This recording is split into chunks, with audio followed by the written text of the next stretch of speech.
We wanted to do this documentary so people wouldn't have to always stare and take pictures, because we don't like when they take pictures, so they just knew who we are and stuff. From the very first breath Abby and Brittany Hensel took, their lives became a situation that would test every boundary of what it means to be human. Doctors presented their parents with an impossible choice, one that would determine whether their daughters lived or not. Sharing one body, but living as two separate minds, was a challenge. Every single day became a test of pain, balance, and difficult compromise. As they grew older, the world watched in curiosity. But behind that attention was a reality filled with pressure, sacrifice, and emotional weight. Their lives were never fully theirs, shaped by limits they did not choose. So what did it really cost them to live?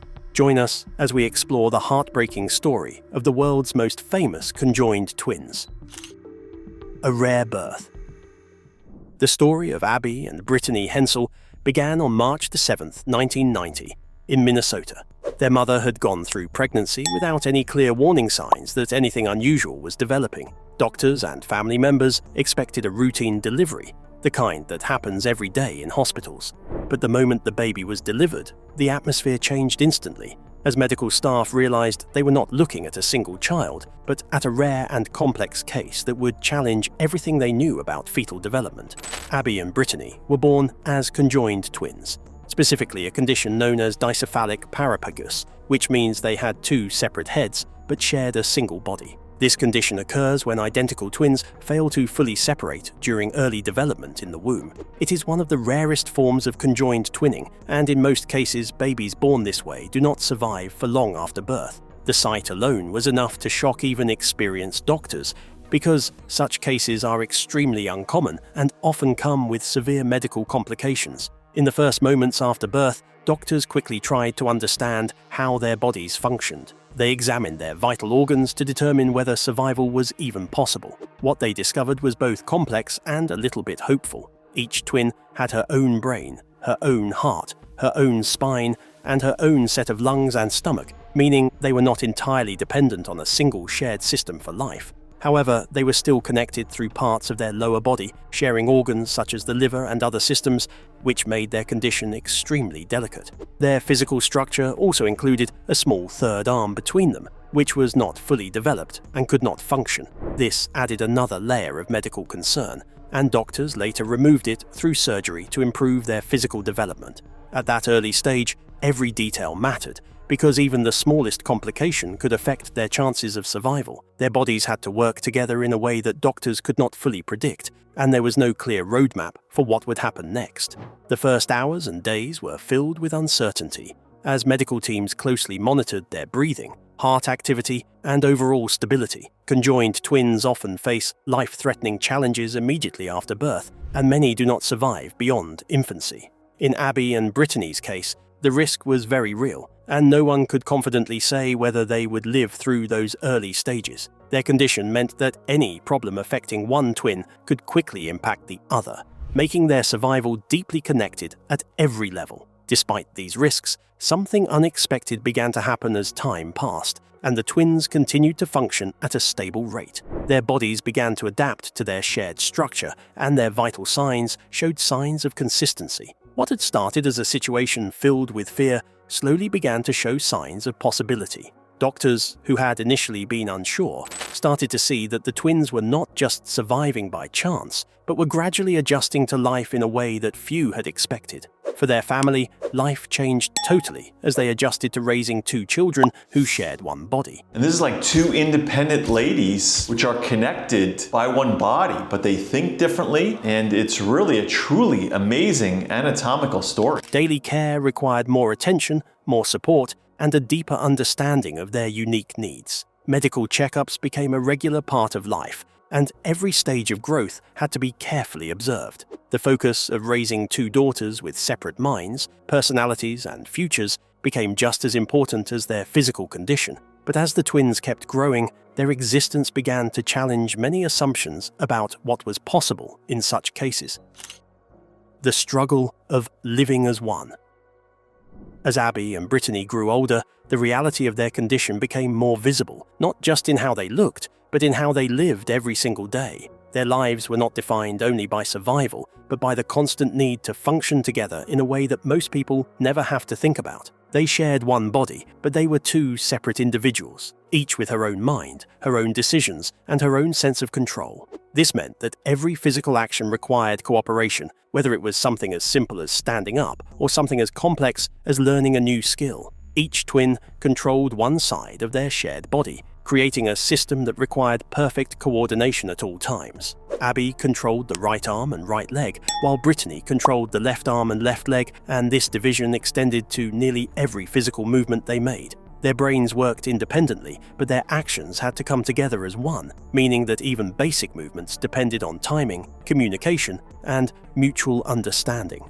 Learning to move as children was one of their earliest and most difficult challenges, because actions that come naturally to others had to be carefully practiced and coordinated. Crawling, walking, and even clapping required both twins to agree on the movement and execute it at the same time. If one twin moved too quickly or hesitated, the balance would break and the movement would fail. Over time, they learned to adjust to each other's timing, developing a shared rhythm that allowed them to move with increasing confidence. As they grew, this coordination extended into every part of their daily life, making even routine tasks more complex than they appeared. Getting dressed required planning, as clothing had to fit one shared body while still allowing each twin to express her own preferences. Activities like brushing their hair, picking up objects, or tying shoes demanded careful cooperation between both sides of their body. These were not actions that could be done automatically, but rather tasks that depended on constant awareness of each other. Physical sensation was also divided between them, as each twin could only feel touch on her own side of the body. Abby felt sensations on the right, while Brittany felt them on the left, with only a small area of overlap near the center. This meant that pain or discomfort was not always shared equally, and each twin experienced her own physical reality within the same body. Despite this separation of sensation, they still had to respond together when movement or action was required. As they entered their teenage years, their level of coordination became even more advanced, allowing them to take on activities that required precision and control. They learned to run, swim, and even ride a bicycle, all of which depended on balance and synchronized movement. These were not simple achievements, but the result of years of practice and adaptation as they trained their bodies to respond as one system guided by two minds. One of the clearest examples of their coordination came when they learned to drive a car, a task that required both independence and teamwork. Each twin had to pass a driving test separately, because they were legally recognized as individuals, but physically they had to operate the vehicle together. Abby controlled the pedals, including the gas and brake, while Brittany controlled her side of the steering wheel, and both worked together to guide the car safely. This level of coordination required constant communication and trust, as even a small mistake could have serious consequences. Communication between them became a key part of how they managed daily life, not just through spoken words, but through instinct and understanding developed over time. They learned to anticipate each other's actions, often adjusting without needing to speak, especially during physical activities. Living in one body meant that independence, as most people understand it, was not possible in a physical sense, but they still maintained their individuality in other ways. However, one question remains: is medical intervention an option in making their lives better? The impossible decision. From the moment doctors fully understood the structure of Abby and Brittany's body, one question quickly came forward, and it was one that could not be avoided. Could they be separated? In many cases involving conjoined twins, separation surgery becomes the central focus, because it offers the possibility of giving each twin an independent body. But in this case, the situation was far more complicated, and the idea of separation was not something that could be approached with confidence. Medical teams began studying their anatomy in detail, carefully mapping out how their bodies were connected and how their organs functioned together. What they found made the situation clear almost immediately. The twins were not just connected on the surface. They shared critical internal systems that were essential for survival. Their circulatory system was linked, meaning their blood flowed through both bodies, and several organs in the lower part of their body were shared. Any attempt to separate them would require cutting through these systems, which carried extreme risk. In cases like this, separation surgery is not simply about dividing the body into two parts, but about ensuring that each twin can survive independently after the operation. Doctors have to determine whether each twin would have enough organs and functional systems to live on her own. For Abby and Brittany, this was the biggest concern. Even if surgeons attempted the procedure, there was a strong possibility that one twin would not survive, or that both could lose their lives during the process. The complexity of their shared organs made it impossible to guarantee a safe outcome. The medical reality placed their parents in a difficult position, forcing them to make a decision that involved both life and risk at the same time. Doctors explained the situation clearly, outlining the dangers and the uncertainties. There was no safe version of the surgery being offered, only a high-risk possibility with unpredictable results. It was not a choice between a difficult option and an easy one, but between a dangerous attempt and a more stable, though unusual, way of life. After listening to medical advice and understanding the risks involved, their parents made the decision not to pursue separation. This choice was based on the belief that keeping both children alive together was more important than risking everything for the chance of independence. Doctors had already indicated that survival for both twins after surgery was highly unlikely, and that even a partial success could result in the loss of one child. Even if one twin could survive a separation, there was no assurance that life afterward would be better. For Abby and Brittany, the decision not to separate became a defining part of their lives, shaping how they were raised and how they learned to navigate the world. Their bodies were functioning well, and their ability to live together had improved over time. So, instead of preparing for surgery, they focused on adapting to their shared body, developing the skills needed to function together. The process of their ability to come together is fascinating for me as a primary care doctor, because above the waist, they seem to function independently, and yet they can clap, even though one controls one arm and the other controls the other. Their growth showed that it was possible to live a full life without separation, even in a condition that many would think required medical intervention. Over time, their case became an example used in medical discussions about conjoined twins, especially in situations where separation carries significant risk. It highlighted the importance of considering not only what is technically possible, but also what is practical and humane. Their lives demonstrated that survival and stability can sometimes take priority over surgical ambition, especially when the outcome of an operation is uncertain. Although the twins still faced challenges, at least they had each other. But little did they know that they would eventually become a global sensation.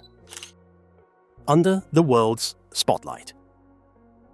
As Abby and Brittany moved from childhood into their teenage years, their lives gradually shifted from private family life into something much more public. Their condition naturally drew attention, but it was their early media appearances that introduced them to a global audience. At a young age, they were featured on major television programs, including The Oprah Winfrey Show, where viewers were given their first detailed look into how they lived and functioned as conjoined twins. This moment marked the beginning of a long relationship with publicity. Their story quickly spread beyond television appearances and into magazines and documentaries, as media outlets became interested not just in their medical condition, but in their everyday experiences. Publications followed their growth, showing how they attended school, interacted with friends, and adapted to their environment. Unlike many medical stories that fade with time, their lives continued to attract attention because people wanted to understand how two individuals could live so closely connected while still maintaining separate identities. As they grew older, the level of attention increased, especially as they entered adolescence, a stage of life that is already complex for most people. Documentaries followed their teenage years, showing how they handled school life, friendships, and personal development. Cameras captured moments that would normally be private, turning ordinary experiences into public content. This exposure brought both awareness and pressure, as their lives became something people observed and discussed from a distance. By the time they reached early adulthood, their presence in the media had become well established, leading to one of the most defining moments of their public life. In 2012, they starred in their own reality television series titled Abby and Brittany, which followed them as they graduated from college, traveled, and prepared to begin their careers. The show offered a closer look at their daily routines and major life transitions, presenting them not just as a rare condition, but as young adults building their future. Unfortunately, public attention did not always come with understanding, and as their visibility increased, so did the reactions from people who watched them. Some viewers were supportive and inspired by their ability to navigate life together, while others focused on their differences, often asking intrusive questions or making assumptions about their lives. This mix of admiration and curiosity created an environment where they had to constantly balance being open with protecting their personal space. Despite the challenges that came with being in the spotlight, they continued to pursue their goals, including building careers as teachers. Their transition into professional life was also observed by the public, especially after their reality show documented their journey into the workforce. They worked together in a shared role, demonstrating that they could contribute in meaningful ways despite their unique situation. Over time, they began to reduce their presence in the media, choosing to step away from constant public exposure and focus more on their personal lives. This shift reflected a desire to regain control over their privacy after years of being widely observed. Even with reduced media appearances, public interest in their lives never completely disappeared. The public eye became something they learned to navigate, rather than something they could avoid entirely. Meanwhile, there's an interesting part of their lives that is quite shocking. Love and relationships. As Abby and Brittany moved fully into adult life, the focus around them began to shift away from how they survived and toward how they lived, especially in areas that most people consider deeply personal.